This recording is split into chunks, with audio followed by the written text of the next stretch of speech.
Start.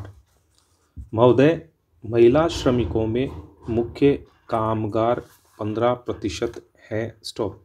जबकि सीमांत कामगार 6% है। स्टॉप। महिला कामगारों में सर्वाधिक प्रतिशत महिला कृषि श्रमिकों का है। स्टॉप। जबकि सीमांत के बाद दूसरा स्थान महिला काश्तकारों का एवं महिला श्रमिकों का 15% भाग अन्य विविध कार्यों में लगा हुआ है। स्टॉप। गृह निर्माण कार्य में कुल महिला कामगारों की 5% महिलाएं कार्यरत हैं। स्टॉप। इससे स्पष्ट है कि भारतीय अर्थव्यवस्था में महिला श्रमिकों की सहभागिता अत्यंत महत्वपूर्ण है। स्टॉप। खास तौर से कृषि कार्यों में संलग्न श्रमिकों में तो महिलाएं ही आधार हैं। स्टॉप। फिर भी इनका शोषण जारी है। स्टॉप।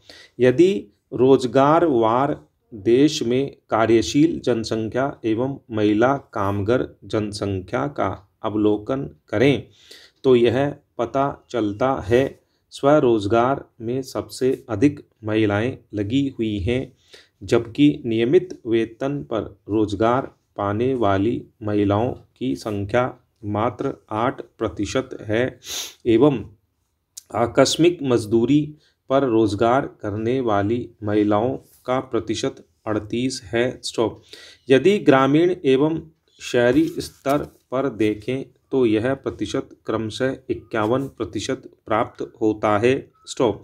इससे देश में रोजगारवार कार्यशील जनसंख्या एवं कार्यरत महिला जनसंख्या का विवरण स्पष्ट है। स्टॉप।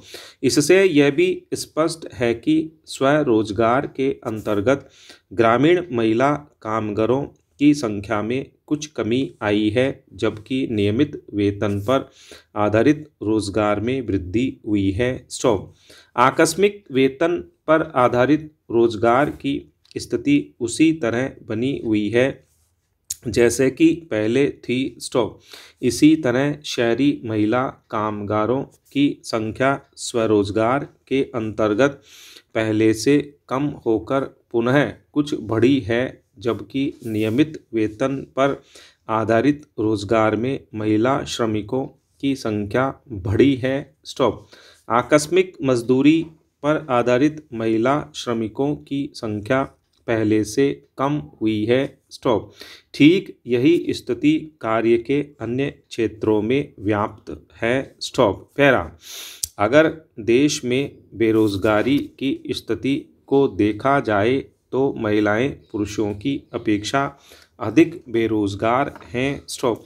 ग्रामीण क्षेत्रों में शहरी क्षेत्रों में जो भी रोजगार मिला हुआ है उनमें उनका शोषण किया जाता है। स्टॉप। ग्रामीण क्षेत्रों में चूंकि शहरी क्षेत्रों की अपेक्षा बेरोजगारी की दर अधिक है, इसलिए ग्रामीण क्षेत्रों में महिलाओं के लिए अधिक रोजगार के अवसर जुटाने की आवश्यकता है। स्टॉप। अपने देश में शिक्षित वर्ग में पुरुष एवं महिला रोजगार में अंतर देखने को मिलता है। स्टॉप। रोजगार वृद्धि की दर ग्रामीण क्षेत्रों में शहरी क्षेत्रों से अधिक रही है। स्टॉप। शिक्षित वर्ग में स्त्रियों की रोजगार वृद्धि की दर पुरुषों की अपेक्षा अधिक रही है। स्टॉप। तथ्य इस बात की पुष्टि करते हैं कि शिक्षित पुरुष वर्ग में लगातार वृद्धि बेकारी का एक महत्वपूर्ण कारण महिलाओं का अधिक मात्रा में रोजगार ढूंढना एवं रोजगार प्राप्त करना है। स्टॉप। शिक्षित वर्ग में महिलाओं में रोजगार वृद्धि की दर राष्ट्रीय स्तर से सदैव अधिक रही है। स्टॉप। इसका मुख्य कारण पुरुषों में शिक्षित व्यक्तियों की रोजगार वृद्धि की दर में कमी रहना है। स्टॉप। जहाँ तक स्त्री पुरुषों की कार्य सहभागिता का प्रश्न है तो 1991 में यह क्रमशः 22 एवं 51 रही है। स्टॉप। पैरा। महोदय, मैं अपने लिए इसे बड़ा सौभाग्य मानता हूँ कि मैं आज के इस समारोह में सम्मिलित हो सका। कुछ दिन पहले जब लोकनायक बापूजी अणे ने मेरे पास लिखा कि मैं यवतमाल आकर लोकमान्य तिलक की मूर्ति का अनावरण करूं, तो मैंने अपने लिए इसे बड़ा सम्मान माना। उसके साथ साथ बापूजी ने यह सूचना भी दी कि यदि मैं यहाँ आऊँगा तो मुझे यह भी सौभाग्य मिलेगा कि एक बार फिर उनके दर्शन कर सकूँगा। इन सब कारणों से मेरे हृदय में एक क्षण के लिए भी ऐसा विचार नहीं आया कि इस निमंत्रण को स्वीकार करने अथवा न करने के विषय में सोचूं। मैंने उसे एक आदेश मानकर शिरोधार्य कर लिया। थोड़े समय की अनिश्चितता अवश्य रही, क्योंकि मैंने लिखा था कि इधर जब आ सकूँगा तो यहाँ आऊँगा। मुझे प्रसन्नता है कि वह दिन आ गया और मैं यहाँ आकर इस शुभ कार्य में भाग ले सका। लोकमान्य तिलक की मूर्ति का अनावरण करना मेरे लिए बड़े सौभाग्य की बात है। लोकमान्य ने केवल इस देश को जगाया ही नहीं, बल्कि उन्होंने कांग्रेस रूपी जिस भवन की नींव डाली वह आज स्वतंत्रता के रूप में हम सबको मिला है।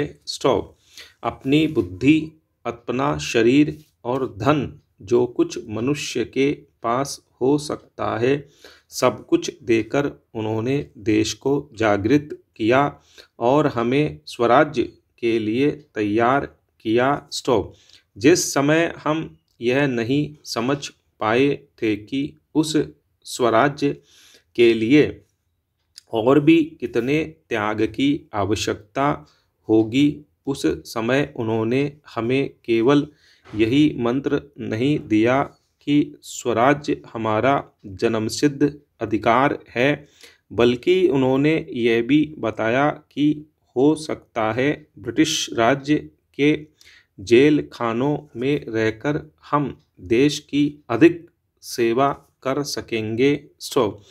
यही कहकर उन्होंने बड़े कारावास का दंड हंसते हंसते हर्ष के साथ झेला और सारे देश के सामने एक उदाहरण रखा, जिसका इस देश के लोगों ने हजारों और लाखों की संख्या में अनुकरण किया और अनुकरण करते करते अंत में हमने स्वराज्य पा लिया।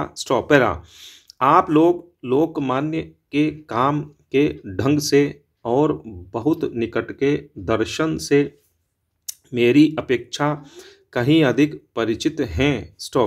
मुझे तो उनके संपर्क में आने का थोड़ा सा ही सौभाग्य प्राप्त हुआ था। आप में से बहुतेरे ऐसे होंगे जिनको उनके पीछे पीछे चलकर काम करने का सौभाग्य प्राप्त हुआ होगा। मुझे इस बात की और भी प्रसन्नता है और ईश्वर को धन्यवाद है कि ऐसे लोगों में एक प्रमुख व्यक्ति लोकनायक बापूजी अणे आज भी ईश्वर की कृपा से एक भयंकर रोग से मुक्त होकर इस सभा में उपस्थित हो सके हैं। मुझे आशा है कि हमें उनका उपदेश बहुत दिनों तक मिलता रहेगा और यह हमारा पथ प्रदर्शन करते रहेंगे।